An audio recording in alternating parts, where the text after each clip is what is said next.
Sa ngalan ng Ama, ng Anak, at ng Espiritu Santo. Amen. Banal na Diyos at aming Ama na nasa langit, buhay at pinakamakapangyarihan sa lahat. Aming Amang Yahweh El Shaddai, ang mabuting Diyos na hindi nagbabago mula noon, ngayon at magpakailanman. Papuri at pasasalamat ay marapat na ialay sa banal mong pangalan, sa iyong kagandahang loob sa aming mga buhay. At ngayong gabi ng pasasalamat naming ipinagdiriwang ang 4 na dekada, 40 taon na iyong gawain sa dakong ito. aming patuloy na samo at panalangin na kami ay iyong samahan at pangunahan sapagkat wala kaming magagawa kung kami hiwalay sa iyo.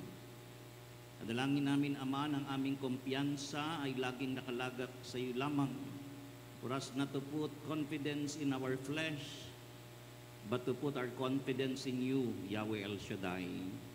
At minsan pang pagpalain mong iyong gawain, pagpalain mo, Panginoon, ang mabuting balitang iyong pahatid sa amin, maging kasangkapan at daluyan itong patuloy ng kalakasan at ng gabay sa buhay espiritual na magbibigay sa amin ng lakas na magpatuloy patungo sa hangganan. At inaasahan namin ng iyong katapatan na ikaw na nagsimula ng mabuting gawain sa aming mga buhay, ang siya ring magpapaganap nito. Kaya naman sa iyong mga kamay, patuloy naming ipinagkakatiwala ang gawain mo ngayong gabi. At amin ang inaangkin sa makapangyarihang pangalan ng Panginoong Yesus ang katagumpayan, sa ngalan ng Ama, ng Anak at ng Espiritu Santo. Amen and Amen. Purihin ang Panginoon.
sa Diyos sa kaitaasan at sa lupay kapayapaan.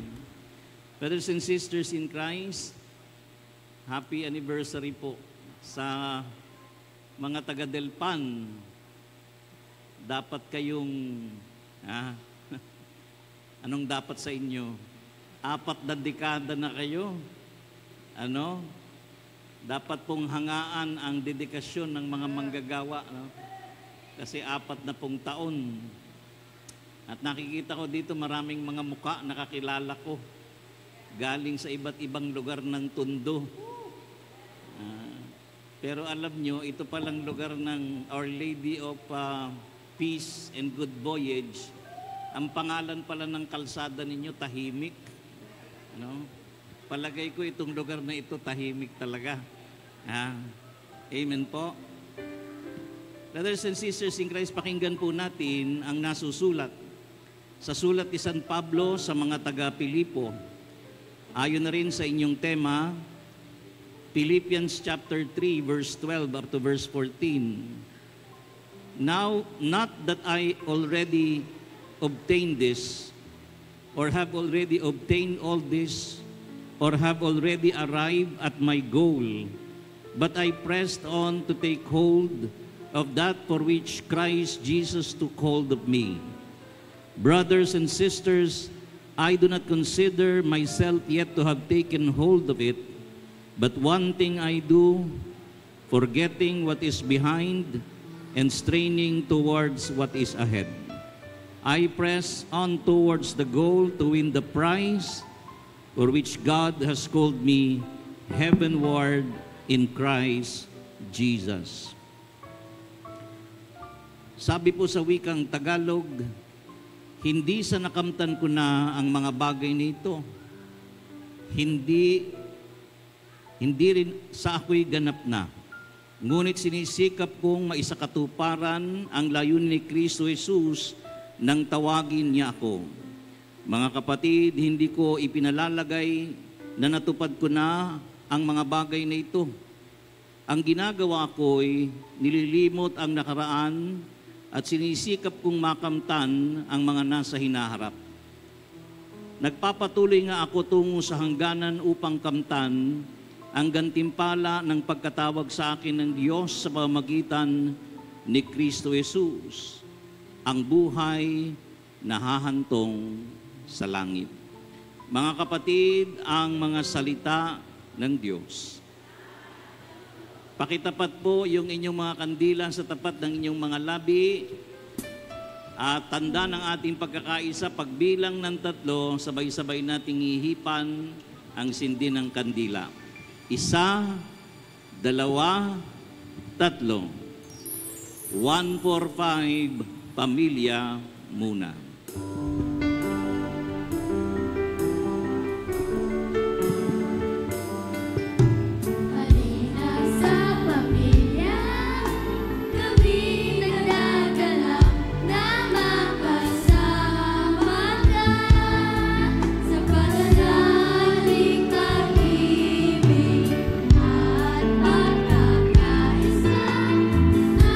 Isang matatag na pamilya.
pamilya ni Yahweh El Shaddai, magpuri sa Panginoon.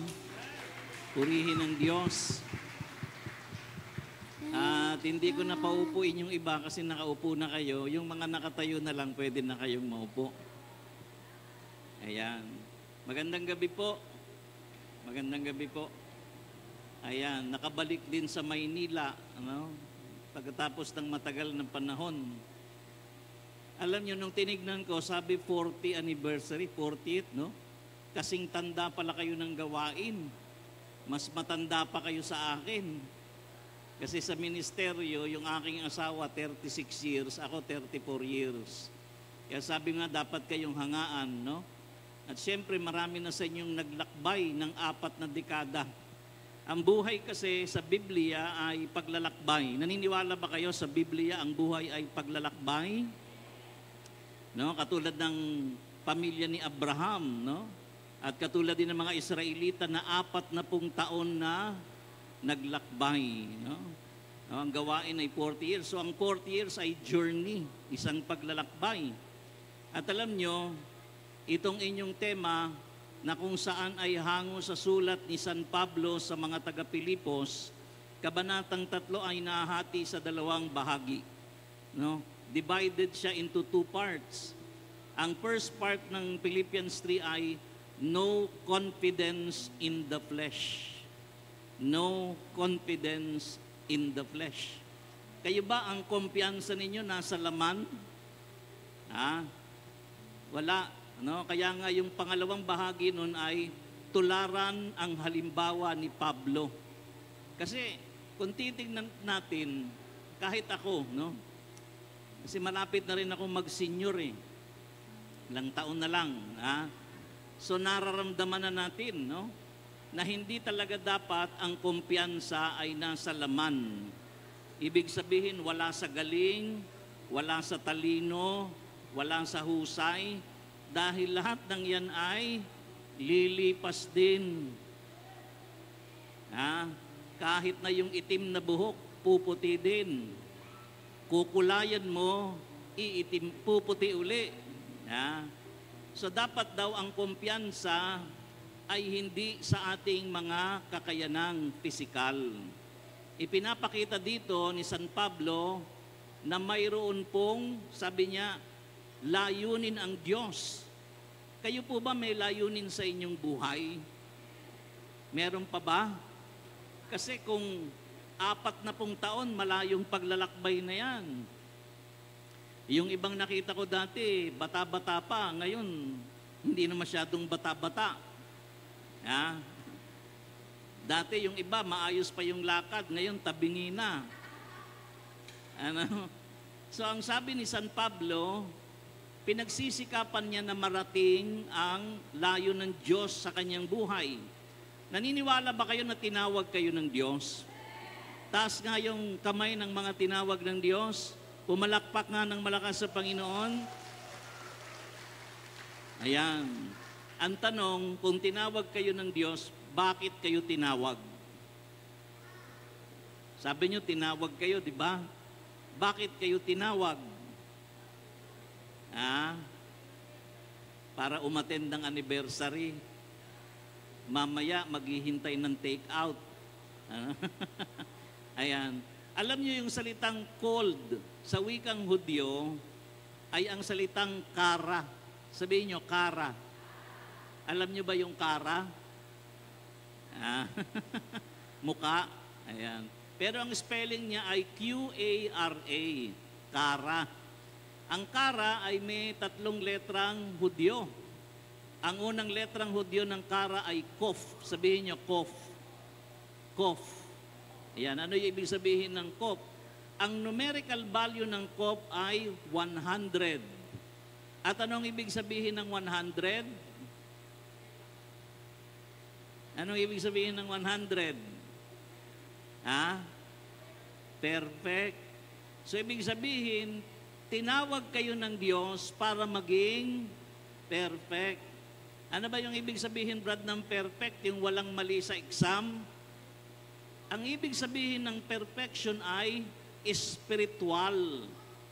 When God created man, He created man perfect. Kasi kung perfect yung gumawa, yung ginawa ay perfect din. Kaya lang ang problema, sumuway. At yung dating perfect, naging imperfect. Kaya naman sa ating kalagayan, lalong higit katatapos pa lang ng Pasko ng Pagkabuhay, nakita natin ang maluwalhating katawan ng Panginoon. Kanina nagradyo kami 6:00 ng umaga, ano? Tingnan niyo yung mata ko, dilat pa, di ba? Mula pa kahapon yan, umaga hanggang gabi. Ngayon, umaga hanggang gabi uli, no? Ang sabi doon, nang pagpira-pirasuhin na nila yung tinapay, nakilala nila ang Panginoon, subalit bigla siyang nawala. No? Kita nyo yung perfection, ano? Hindi mo na kinakailangan ng sasakyan, eh. At kahit na noong nagpakita ang Panginoon sa mga alagad, kahit saradong mga pinto, tumatagos na sa pader. Perfect, no? Ano ba yung mga perfect? Wala ng arthritis, wala ng diabetes, wala ng uric acid, wala ng high blood. Kasi perfect na eh. Ayun, para daw perfect, itaas ang sobre. Ayan. Sige, taas muna natin ating prayer request para perfect. Ayan. Meron ba kayong prayer request? Ayan, sige. Panalangin muna natin. Gusto niyo ba maging perfect? Diyos ko po, tingnan niyo, perfect talaga ang mga tuhod. Ayaw nang tumayo, Ayan. Palalakasin ni Lord yan. Sige po, itaas natin at ipanalangin natin sa Panginoon. Ama naming Diyos, sa araw na ito na tinakda mo para kami magtipon at manangan at magkaroon ng kumpiyansa, ng confidence, O God, sa iyong mga gawa sa aming mga buhay. Naniniwala po kami na ikaw ang lumikha sa amin at may layon ang iyong paglikha. Ang kami ay pagpalain sa lahat ng aming mga pangangailangan, physical man o spiritual. Hiling namin ang iyong habag at awa sa aming mga pagkukulang at pagkakasala at gayon din ang iyong pagtanggap sa aming mga kaloob at handog na inihahain. Bigyang tugon din ng mga panalangin naming sinulat sa aming mga prayer request na magbibigay parangal at papuri sa iyong pangalan. Katulad ng sabi mo, humingi kami, Panginoong Hesus, ng panalangin sa iyong pangalan, at ang pagtugon sa panalangin ay para sa ikalulugod ng Ama. Kaya maraming salamat po at amin ang inaangkin ng answered prayer sa ngalan ng Panginoong Hesus, sa ngalan ng Ama, Anak at ng Espiritu Santo. Amen. Amen. Sige, upo na kayo uli at sabihin niyo yung salitang perfect. Perfect. Ayan. Alam niyo kasi minsan ang pronunciation sa P tsaka F minsan no? Kayo ba hindi nahirapan? Sabihin nyo, perfect.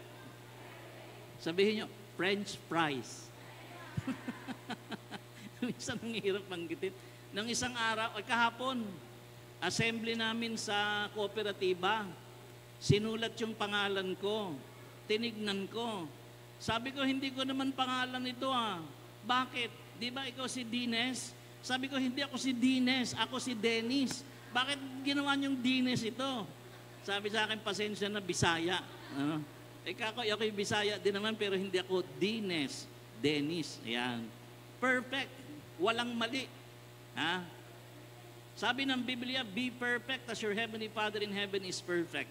So ang pagiging ganap, na tayo dati ay buo, ang nangyari sa atin ay naging basag dahil sa kasalanan, pero tinatawag tayo ng Panginoon para muling buuin at maging ganap katulad ng pagkalikha sa atin. So we are called to perfection. The second letter in the word kara is the letter Rosh. Ang ibig sabihin ng Rosh ay ulo. At anong ibig sabihin sa ulo? Tinawag tayo para magbago ng isip. Hello? Kasi ang repentance ay change of mind. So magkaroon ng isip katulad ni Kristo, ang tawag doon ay mind of Christ. Mind of Christ. So kaya tayo nakikinig ng salita ng Diyos para baguhin ang ating isip. Di ba? Amen? And then yung last letter ng Kara ay ang letter na Alep.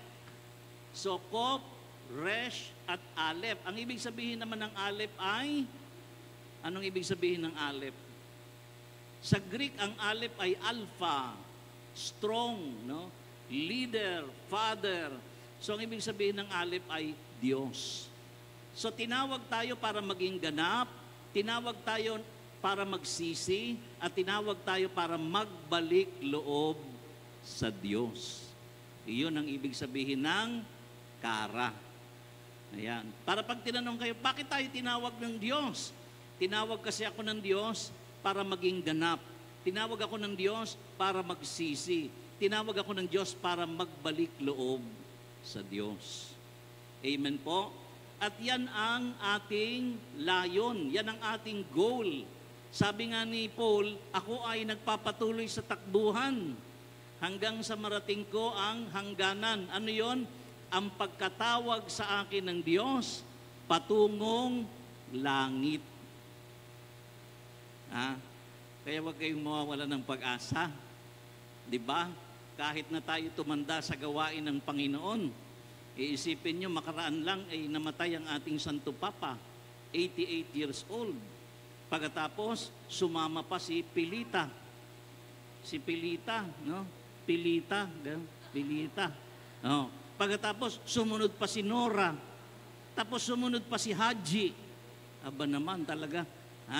Sino pa dito gustong sumama?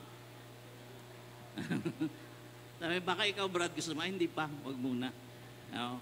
So, ibig sabihin, kahit na namayapa ang mga tao, yung mga mananampalatayang tumanggap ng pangako ng mabuting balita, sabi ng Biblia, kahit na sila'y mamatay kapag nanalig, ay muling mabubuhay. Muling bubuhayin. Kaya okay lang, no? Naku, alam nyo, kapag pumupunta ako dito sa Our Lady of Peace and Good Voyage, naaalala ko si Sister Olive. Ano? Sister Olive, kaya lang, lalo Sister Olive, bumiyahin na rin. Ano? Kaya minsan ganyan ang buhay ng mga lingkod ng Panginoon. Minsan nagpa-flight na. Oo, minsan di na nagpapaalam, umaalis na. Pero alam nyo, ang maganda lang, nakikita ko Sister Candy, no? Parang hindi nagbabago eh. Ano? At saka yung may-ari ng City Hall ng Maynila, mga taga-Tayuman, andyan din si Ate Divine, ano? Hindi ka magugutom, laging may pagkain. At si mga taga-Tondo, huwag kayong mag-alala. Kaya nga alam nyo, dapat ang kumpiyansa, huwag sa laman. Kasi ang laman na i-stroke. Yung boses na maganda, darating ang panahon, mawawala din. Yung lakas, mawawala din. Kaya dapat ang kumpiyansa natin sa paglalakbay ay huwag sa ating sariling mga kakayanan.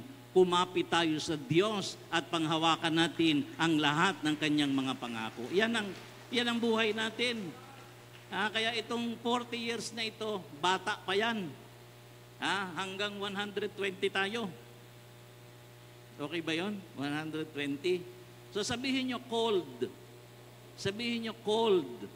Ayan, ang letter ng cold ay C-A-L-L-E-D. Dito, ang unang-unang pagtawag ng Panginoon ay ang pagtawag kay Kristo. We are called to come to Christ. Kaya sabi ng Matthew 11:28, di ba? Hali kayo, kayong mga napapagal at nabibigatan sa inyong mga pasanin. So tinatawag tayo para lumapit. Dati wala tayong malapitan eh. Kahit na si Brother Tony, kilala nyo? Tony, malapitan. Ang Tony, malapitan. Taga-Tondo din yun eh. Di ba? Tama ba? Ayan. So, nang si Kristo ay ihandog, meron na tayong malalapitan patungo sa Diyos. Kaya ang sabi ng Panginoon, walang makapupunta sa Ama, kundi sa pamamagitan ko. Ayan. Kaya tayo, pag pumupunta tayo sa simbahan, sino bang tinatanggap natin sa simbahan? Si Kristo. ang katawan at dugo ni Kristo. Sapagkat tinawag tayo para lumapit sa Kanya. At ang sabi ng Romans 8:29, anong sabi ng Romans 8:29? Ang sabi po ng Romans 8:29, sabi doon, those whom God has called, He also predestined to become the likeness of His Son. Nang ibig sabihin, ang gusto ng Diyos, maging kawangis at katulad tayo ni Kristo. Tignan mo yung katabi mo. Kamukha ba ni Kristo yan? Ha? Kamukha ba ni Kristo yan? Pag sinabi mong kamukha ni Kristo, hindi ibig sabihin yung muka. Ang ibig sabihin yung ugali. Hello. Kaya yan ang sinabi sa Aklat ng Pilipos, di ba? Magkaroon kayo ng parehong ugali ni Kristo. The same attitude as Christ. Mababa ang loob, di ba? Hindi chismosa, hindi mapanirang puri, di ba? Hindi nangungutang tapos hindi nagbabayad, di ba? Katulad ni Kristo. Di ba? Kaya sinabi doon ni Paul, sabi niya, tinawag ng Diyos kay Kristo patungong langit. So yan ang una.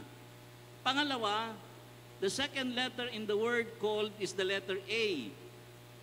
The letter A stands for the word agreement. Sabihin niyo agreement.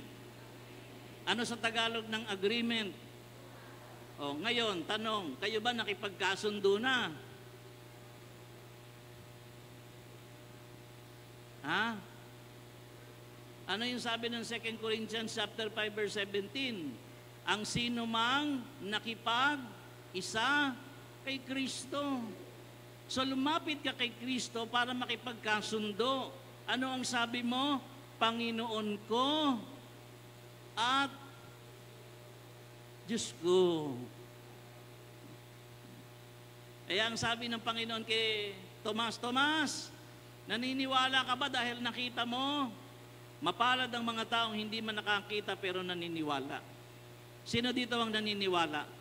Ayan, kayo, tayo ang mapapalad na tinutukoy ng Panginoon. Ha? Kaya kung hindi pa kayo nakikipagkasundo, makipagkasundo na kayo. Tignan nyo yung magnanakaw. Sabi niya, Jesus, alalahanin mo ako kapag naghahari ka na. Ang sabi ng Panginoon, ngayon din, isasama kita sa ambel. Sa ambel ba? Sa paraiso. Diba? Yan ang pinakamasarap. Alam nyo, ang buhay naman natin talaga sa lupa, pansamantala lang eh.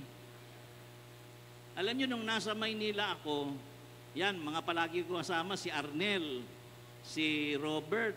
Nako, si Robert nun, kalakasan pa niyan. Pupunta kami dyan sa Binondo, kakain kami ng noodles diyan. Ngayon humina na din si Robert. Buti pa si Arnel, malakas-lakas pa. Pero tignan nyo, kahit na mahina, hindi pa rin tumitigil sa paglilingkod sa Panginoon. Kaya ang kumpiyansa wala sa laman. Di ba? Si Brother Dexter, dati nagbabasketball, no? Okay, pero pag nakikita ko, lagi akong niningitian. Diba? Kaya yan tayo. Alam naman natin ang buhay natin ay pansamantala lang. Pero dahil nakipagkasundo tayo sa Panginoon, alam natin na may katiyakan ang ating mga buhay. Diba? Kahit anong mangyari sa atin, may katiyakan na yan. No? So ang kumpiyansa wala sa laman. Ang kumpiyansa nasa Diyos. Anong sunod? Letter. L. Ano yung sunod? L. Ano yung L? Tinawag tayo para to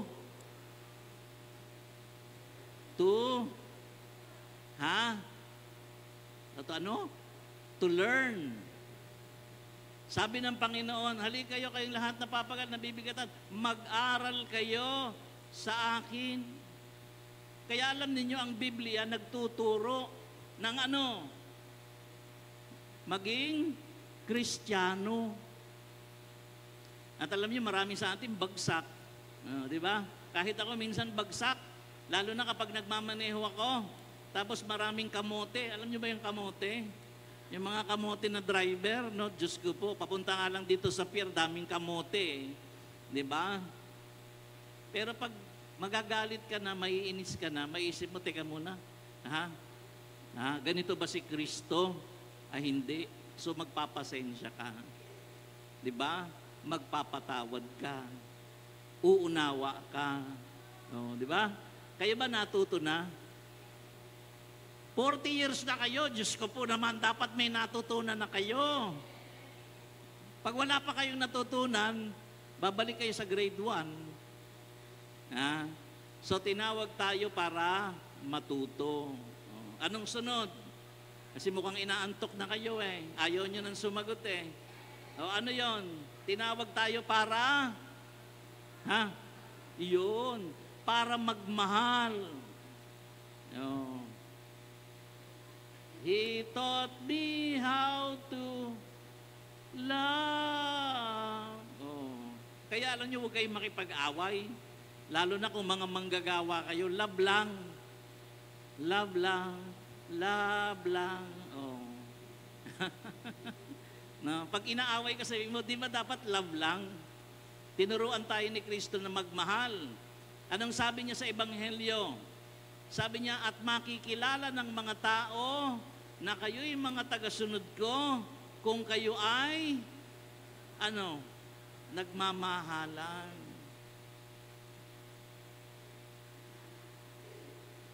Marunong ba kayo magmahal? Talaga? Baka naman anong klaseng pagmamahal yan? Ako, lagi kong sinasabi, umaamin po ako, mahilig akong manood ng mga dramang Chinese na may subtitle sa ibaba. Mga love story tungkol sa mga pagtataksil, mga love story tungkol sa mga sampalan at paghingi ng tawad, pagkatapos hindi na pinapatawad.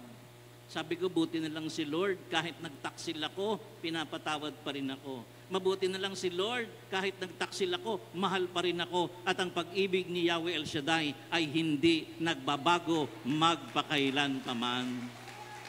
Di ba? Kaya tayo din, kapag nagmahal, hindi yung pagmamahal ng tao. Kasi ang pagmamahal ng tao, may hangganan. Ang pagmamahal ng Diyos, walang hangganan. Kaya ang sabi ng Biblia, hindi kayo ang unang nagmahal sa akin. Ako ang unang nagmahal sa inyo.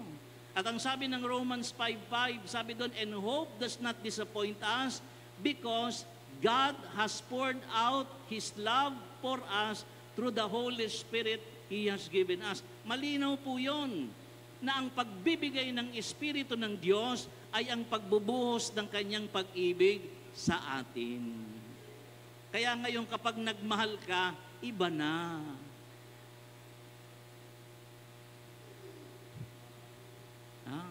Kapag nagmahal ka, iba na. Di ba? Pag tinanong mo yung mga nakipaghiwalay sa asawa, pag bumalik ba mister mo sa'yo, tatanggapin mo pa? Ay nako, parang Chinese, hindi na nagpapatawad. Ay nako, hindi na. Pero kung talagang yan ay binago na ng Panginoon, kahit na may kasalanan, magpapatawad at magmamahal pa rin. Di ba? Kasi hindi na ikaw yung nabubuhay. Sino na yung nabubuhay? Si Kristo na. No?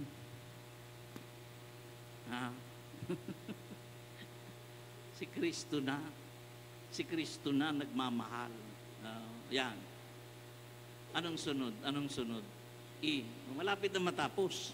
Yan. E. Ano yung E? Nag-iisip sila. Ano yung E? E. Ano na? Tinawag tayo sa? Ito. Para hindi na kayo manghula. Edification. Ano yung edification? Ang lalim ng English ba yan, Brad? Edification. Tinawag tayo para lumago. Sabihin mo, lumago. Sabihin mo, lumago. Tanungin mo yung katabi mo, lumago ka na ba? 40 years ka na, lumago ka na ba? Nagbago na ba? Ang sabi ni Brother Mike doon, everything that is alive grows, and everything that grows change. Ang ibig sabihin, dapat habang tumatagal tayo sa gawain ng Panginoon, lumalago tayo sa pananampalataya. Lumalago tayo sa mga spiritual na bagay. Dapat ngayon hindi ka na nang aaway. Dapat ngayon hindi ka na nang chichismis, di ba? Dapat ngayon hindi ka na kuripot. Dapat ngayon ay matulungin ka na.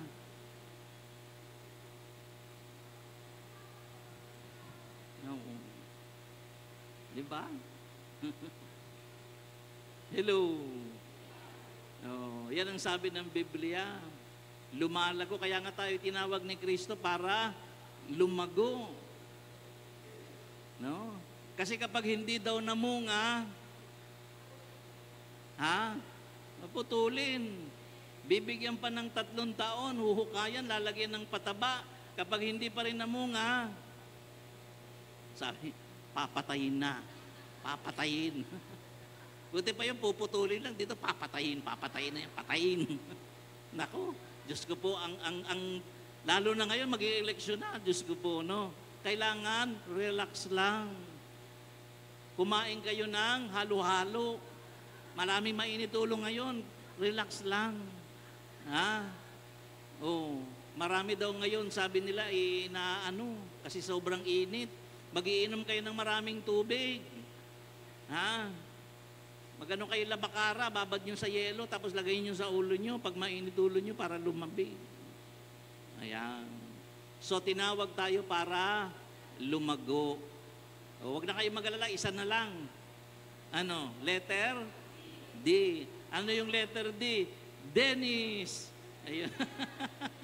Dennis Herminio. Kanina may tumawag sa amin sa radyo. Sabi ko, ano po nanay pangalan ng apo mo? Red. Ano pong red? Red. Wala nang ibang pangalan? Wala na. Red lang, red. Kulay po ba? Oo, red. Sabi ko, mahal na mahal nung nanay niya yan. Hindi mahirapan magsulat. Red lang. Samantalang ako, nagsusulat ako, Dennis Herminio, ang haba-haba. Pinahirapan ako ng nanay ko. Pinagsama pati pangalan ng lolo ko, Herminio. Pangalan ng lolo ko. Buti na lang si Anacleto Violante Echaluce Balisbis Jr., asawa ni Gerly, mas mahaba pangalan sa akin. Di ba? Si Brother Nelson, Nelson lang, Edwin, maikli pa rin. Maikli pa rin. The last letter in the word called is the letter D. The letter D stands for the word divine life. Ano ibig sabihin ng divine life? Ang ibig sabihin ay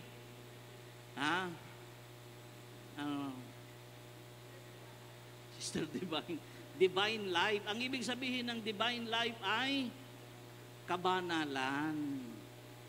Di ba? Pag sinamahan tayo ng Panginoon, bibigyan tayo ng bagong buhay. Ang tawag sa bagong buhay ay divine life. Kaya tayo ay nagiging mas espiritual. No, meron na tayong pagkauhaw, pagkagutom, makinig ng salita ng Diyos, dumalo ng misa, magdasal. Ang lahat ng yan ay tanda ng kabanalan.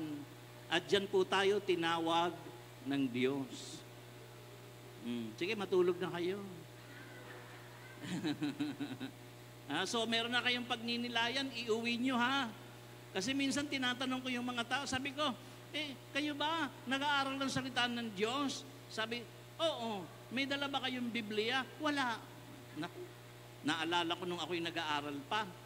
Kasi dahil mahirap lang kami, wala akong pambili ng aklat. Kapag sinasabi ng teacher ko, asa ng aklat mo? Wala po akong pambili. Paano ka matututo? Wala kang aklat. Nakakita na ba kayong estudyanteng walang aklat? Ako nga. Pero may nagdadala na akong aklat. Maliit lang yung aklat ko, pero, maliit lang yung aklat ko. Pero yung aklat ko, ang daming biyaya sa loob nito. Alam nyo ba itong aklat na ito? Dinala na ako nito sa Hong Kong, dinala na ako sa Malaysia, dinala na ako sa Singapore, dinala na ako sa Japan, dinala na ako sa Australia, dinala na ako sa Canada, dinala na ako sa Israel, dinala na ako sa Taiwan, o saan ka pa? Kaya pag wala kayong aklat,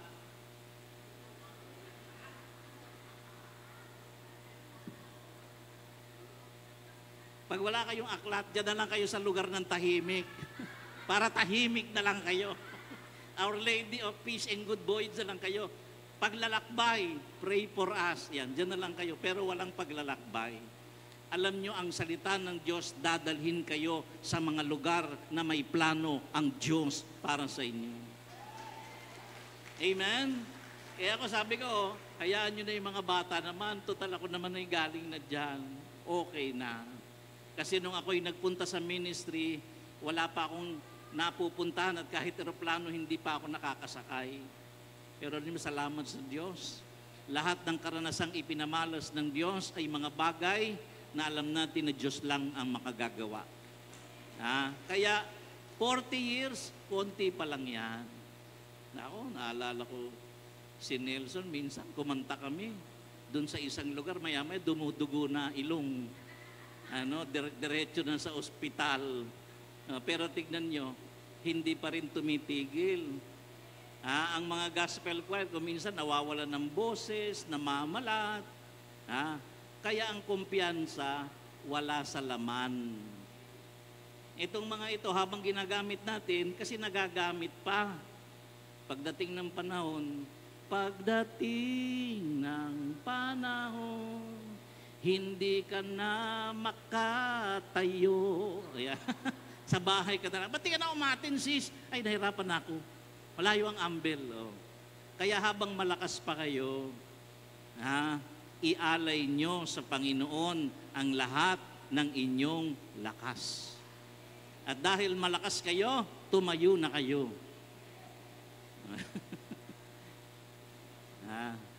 Alam niyo, napakasarap mabuhay kapag nasa Panginoon. Huwag niyo nang masyadong intindihin ang mga nakalipas. Ang sabi ni San Pablo, forgetting the past. Kaya kayo nalulungkot kasi masyado yung inaalala yung mga maalaala mo kaya. Di ba? Binigyan ka ng Diyos ng ngayon para i-enjoy mo ang buhay na kasama siya. Ako sa totoo lang, lagi akong enjoy. Sabi ko, ang buhay parang pagsakay lang yan sa tren ng LRT. Minsan may makakasakay ka, bababa din.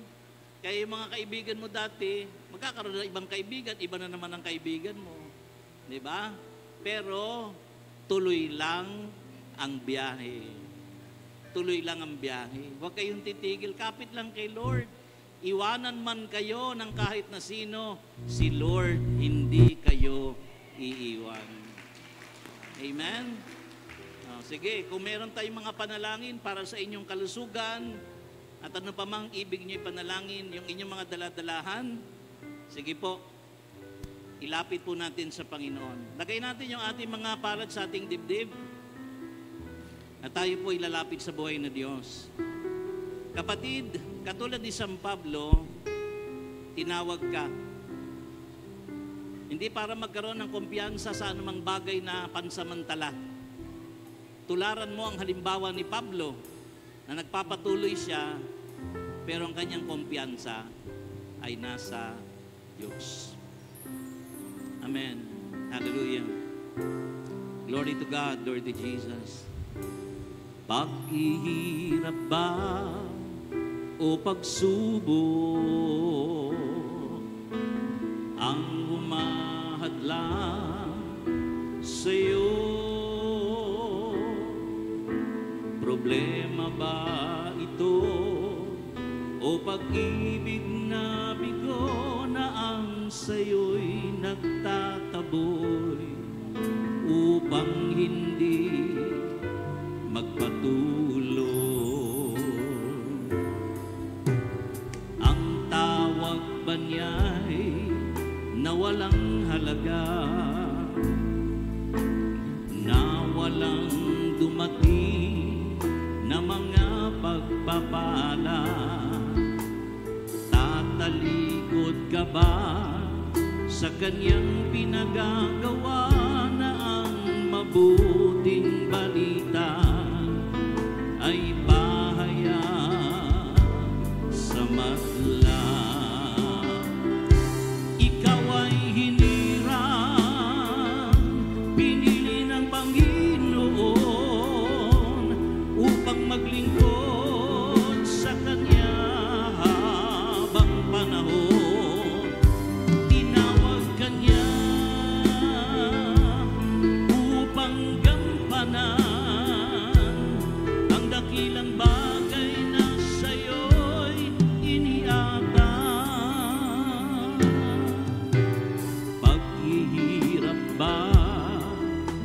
pagsubok ang humahadlang sa'yo. Problema ba ito o pag-ibig na bigo na ang sa'yo'y nagtataboy upang hindi magpatuloy?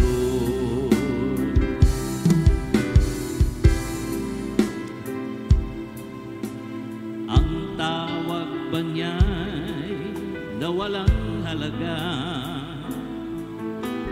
na walang dumating na mga pagpapala?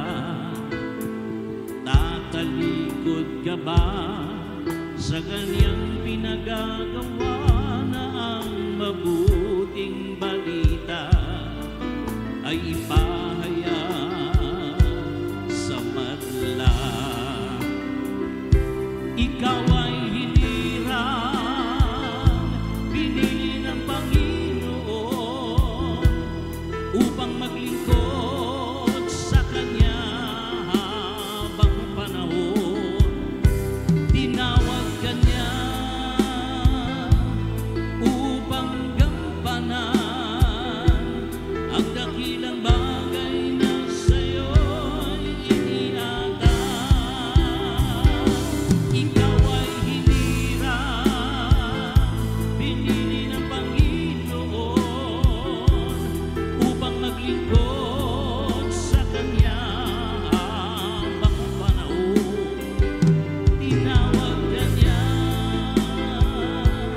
upang gampanan ang dakilang bagay na sa'yo'y iniatang.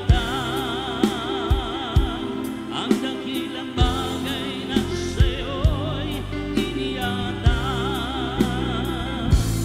Ang dakilang bagay na sa'yo'y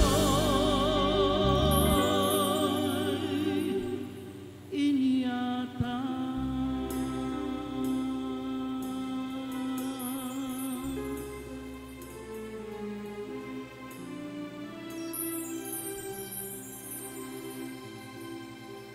Nagpapasalamat tayo sa Panginoon kasi may mga taong ginagamit para tumugon sa kanyang panawagan. Alam mo, minsan sa gawain, kapag may nakikita ko, lagi may dalang tubig para sa akin. Sabi, nandito na tubig mo. Hindi naman ako nagpapabili, pero laging may dalang tubig.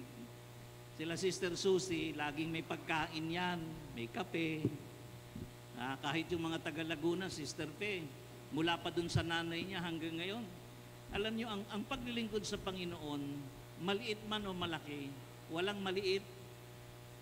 No? At sabi ng Biblia, huwag kayong manghinawa na maglingkod dahil alam niyo na hindi masasayang ang inyong pagpapagal.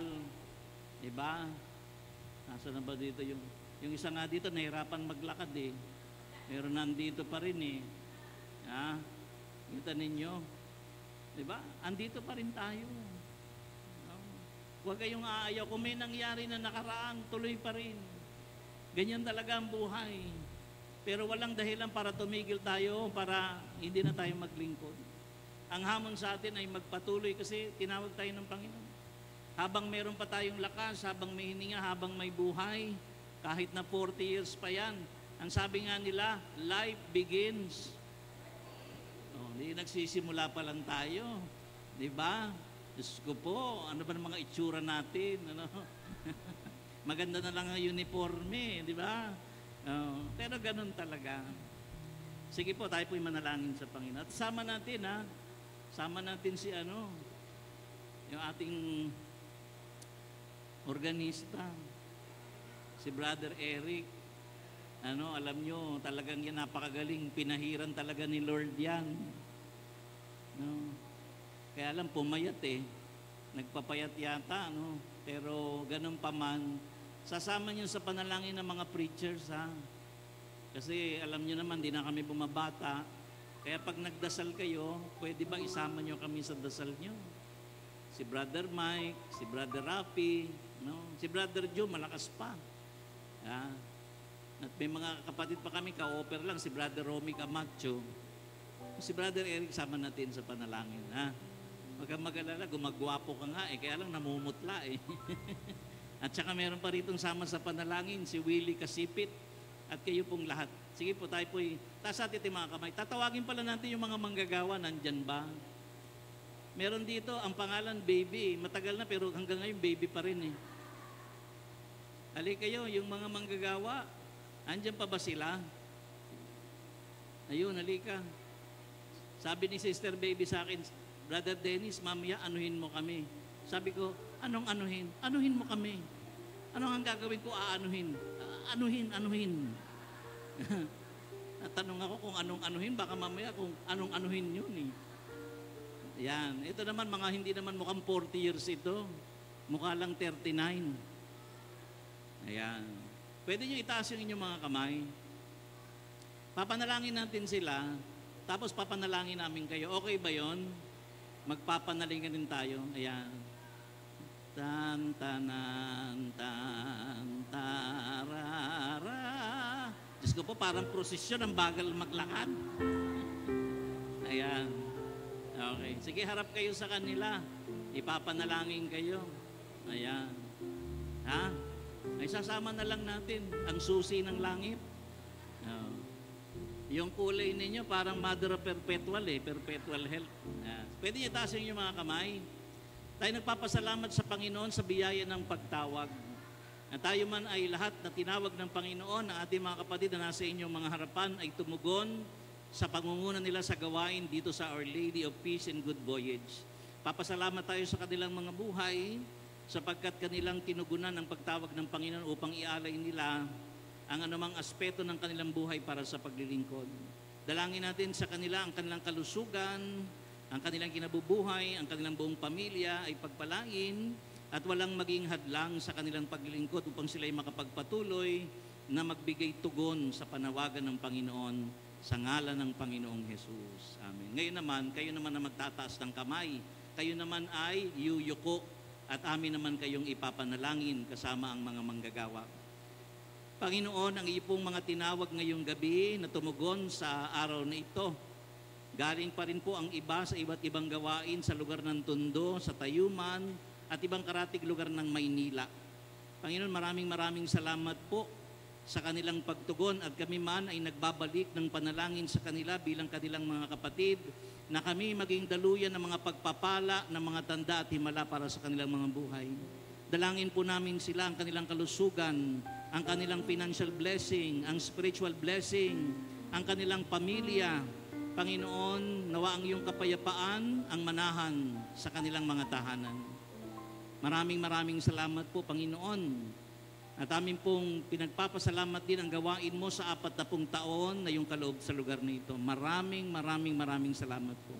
Sa aming paghihiwalay at pag-uwi, kami samahan at ingatan at makarating sa aming mga tahanang dala ang biyaya mong walang katulad at walang kapantay. Sa pangalan ng Panginoong Hesus. At sa pangalan ng Panginoong Hesus, binabalik namin sa iyo lahat ng parangal, papuri at pasasalamat. To God be the glory. In Jesus' mighty name we pray. Everybody say, Amen, Amen, and Amen. Sa ngalan ng Ama, ng Anak at ng Espiritu Santo, Amen. Ayan, inano ko na kayo. God bless you po. Pagpalain po kayo ng Panginoon. Salamat po.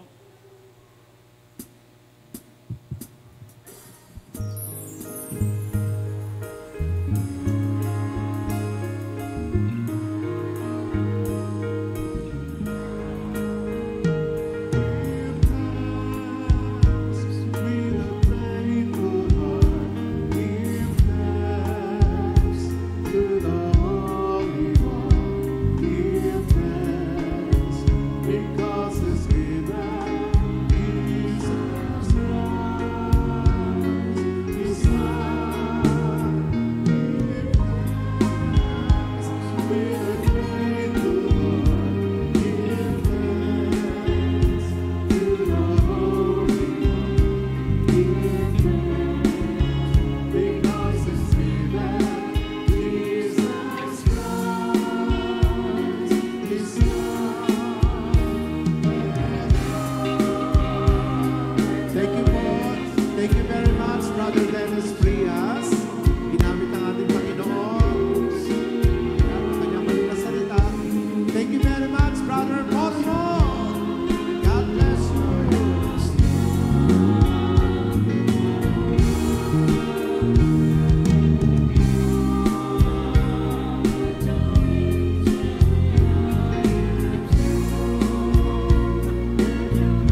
Thank you very much, Brother Andrew. God bless you.